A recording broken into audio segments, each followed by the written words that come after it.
Hi, this is Jason Fry, the Basement Guy with Healthy Basement Concepts, and today I want to show you how these floor joists here, this is a crawl space that we encapsulated, but the problem is that before the encapsulation, for the past 20-30 years, all the moisture has come up into the floor joists here. Your house breathes from the bottom up constantly. You're never going to stop that, and all these joists start to soak up that moisture. Now, if you see here on the top part of the joist, it's not as bad, and that just shows how it's the bottom up.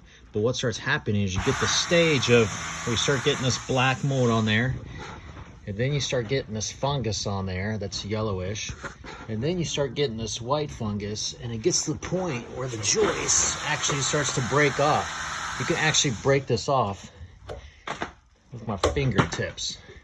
I'm breaking that off. This is the floor joists that are supporting your house, and that's the kind of damage that happens when you have a crawl space environment that is not encapsulated. This crawl space is now encapsulated. We just finished this side yesterday, and we're working on the other side of it today. So the temperature down here, the humidity down here is dramatically different. I mean, substantially different. So thank you very much.